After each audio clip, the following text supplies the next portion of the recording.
This is a fan-generated show. If you would like to support us, please go to jamieglazov.com, and also don't forget to subscribe to our YouTube channel. All your support is greatly appreciated. Good evening and welcome to tonight's Daniel Greenfield moment, which is part of the Glazov Gang. Tonight I'm going to talk about the memo. Not just the one that released the memo, but all the memos. Some of the memos that have been bedeviling us for a while, the memos, the dossiers, and the letters. Because right now our political life has been reduced to these dossiers, these memos, these letters, these pieces of bureaucratic documents that somehow are more important than elections in determining who is actually president of the United States and who actually gets to run the country. You know, back in the day we had this old tradition where the voters would come out, they would cast their ballots, and that would decide who's president of the United States for the next 4 years. These days we have memos, we have dossiers, we have letters, we have various pieces of bureaucratic debris from the various offices of the imperial city which actually get to decide who runs this country. So let's actually look at some of the recent revelations in this episode of the Daniel Greenfield moment. Memo, who's got the memo? First up, we have the revelation that Andrew McCabe, the FBI apparatchik, who was actually forced out now because he was under investigation. What was he under investigation for? Remember when Anthony Weiner, aka Carlos Danger, had some classified documents courtesy of his wife, Huma Abedin, on a computer that was seized as part of a child pornography investigation. Those Clintons sure are classy people. Now, McCabe actually, as it turned out, or as apparently it turned out, sat on those emails, resulting in the infamous Comey letter, which was one of the 10,000 things that Hillary Clinton blamed for losing the election. But actually, to be fair, it was one of the top 3 or 4 things that Hillary blamed her election loss on. And you know, the very second before President Trump actually fired Comey, the Democrats were calling for his head. They'd been calling for his head ever since the election because it was the supposed Comey letter that was responsible for Hillary Clinton's defeat. Now, why did that letter actually happen? Well, now as we're discovering, it turns out that Comey had to go public with the investigation because McCabe had been trying to sit on the emails of the Weiner laptop until the election was over and Hillary Clinton was in the White House and there would be a happy ending. Except things didn't really go that way. Obviously, Hillary Clinton did not win the election, but on top of that, the problems were exposed, and as a result, Comey had to make the statement, and while the Weiner laptop did not significantly cost Hillary the election, it probably didn't help, because being linked in the news media to a child pornography investigation by a guy who at this point was America's biggest creep before Harvey Weinstein didn't do anything for her political chances. And this is an example of how the behind-the-scenes maneuvers actually shape and define the political events that really matter. So the Comey letter was actually triggered by obstruction and collusion within the FBI. And paradoxically enough, Hillary's attempt at a cover-up of the entire classified emails mess on the Weiner laptop may have actually hurt her. And there's kind of a pattern here because Hillary Clinton has a long history of conducting cover-ups that end up backfiring, of telling stupid lies that end up being exposed and just hurt her even more. But of course, that's just the beginning of the story. It's not the end of the story. Now we have a very curious development in the Steele dossier. Now the Steele dossier, as you may remember, is this very interesting document that was used by the FBI and that actually made its way within law enforcement that had been supposedly created by a British ex-intel officer named Steele, of course, because that sounds so James Bond and so cool. But it turned out that Steele was working for an organization known as Fusion GPS, which was started by former reporters who were paid to dig up dirt on people.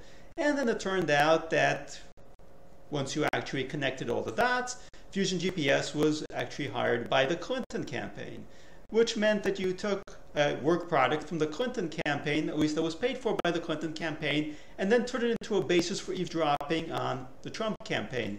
That's Watergate times 1,000. But here's an interesting revelation. When the FBI asked Steele to back up his dossier, he gave them a memo, as opposed to a dossier. He gave them a memo from a guy named Cody Shearer. That's actually kind of interesting because Shearer's name comes up quite a bit around the whole Libya mess.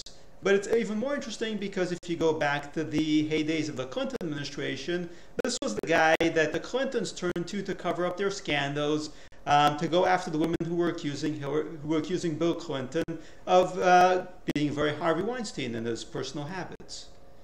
So now this guy authors a memo, which is curiously similar to the dossier, and of course he's a Clinton hatchet man. So here's the question. If Steele didn't know who was paying him, as Fusion GPS and the other boys like to say, how did he come across this memo from a Hillary Clinton hatchet man? And how is it that the memo so significantly dovetails with his own material? So now there are two options here. These two people, both of whom were directly or indirectly working for the Clinton campaign, just managed to come up with the same allegations about Donald Trump.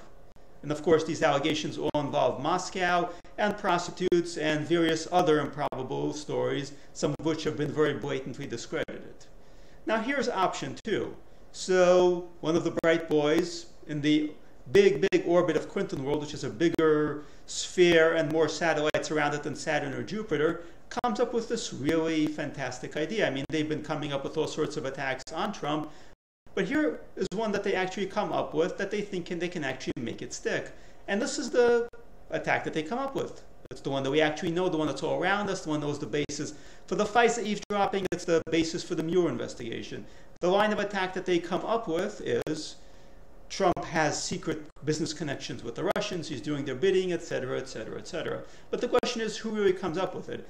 Is it this guy, this former British intelligence officer in the UK, or is it Cody Shearer, a typical Clinton world hatchet man? And is Steele, the guy after whom the dossier is named, is he just the guy who was hired to put meat on the skeleton of the idea that a guy from deep within the toxic sewer of Clinton world came up with? Now, the interesting thing, of course, is that Cody Shearer, if you know his reputation, was a guy you went to circulate nasty smears and allegations. Now, we've forgotten about this, but back in the day, Cody Shearer was pushing claims that Dan Quayle not only bought cocaine, but that the Bush administration had engaged in various efforts to shut up the guy who had supposedly sold him the cocaine. Now, today, this whole thing sounds silly and pointless, and it's been widely discredited, but back in the day, he was pushing it very aggressively, and Democrats, including Senator Carl Levin, who was the Adam Schiff of the day, jumped on it with both feet. And, guess what was coming up? An election. The election in which Bill Clinton would defeat Bush and drag the country into the sewer for 8 years. And the interesting thing is that apparently, according to a report in the LA Times, there was even a proposal from somebody within the Justice Department to actually try a sting on Quayle where they would actually try to sell him cocaine. And actually, interesting enough, why they did not go with that sting, they did try a sting in which somebody from the FBI came to the Bush campaign in Texas and tried to set them up with some sort of supposed wiretappings of the Perot campaign. So, if you think the dirty tricks operations that used law enforcement started yesterday, they did not. They started quite a few years before yesterday. But the interesting thing is that you take the guy who was pushing the Quayle smear, and this was completely discredited at the time, and this is the guy who may have originated the whole crazy Russian conspiracy theory that we've been dealing with for well over a year now, which really tells us two things. One, the Democrats have absolutely no new ideas.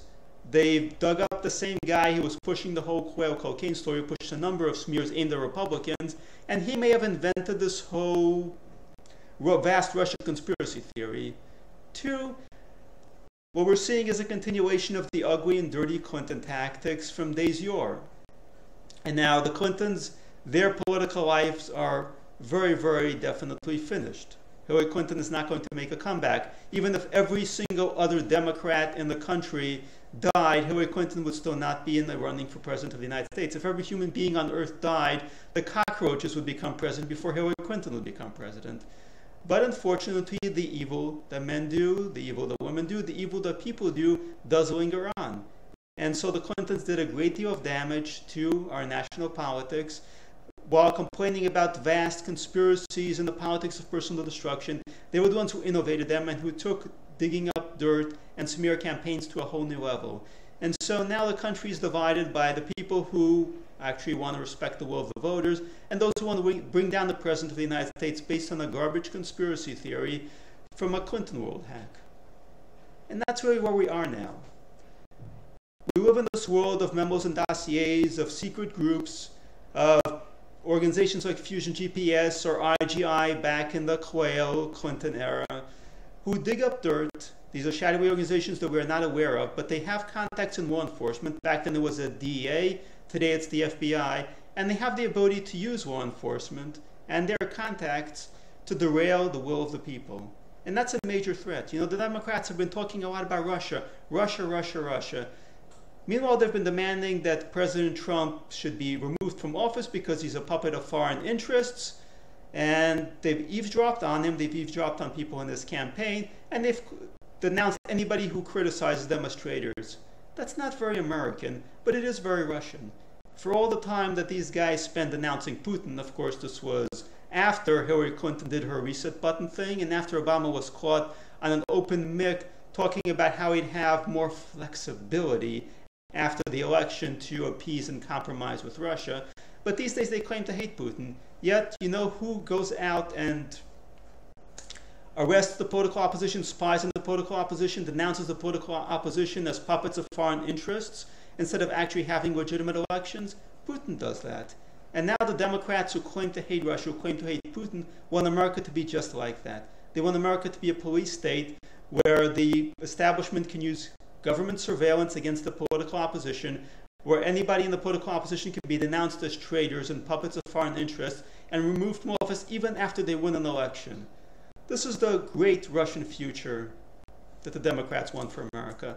You know, they claim to hate Putin, but it seems like they really like what Putin does. This has been another Daniel Greenfield moment as part of the Glazov Gang.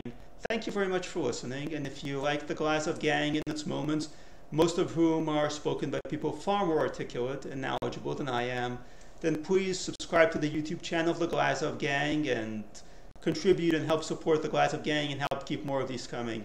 Thank you again and have a good night.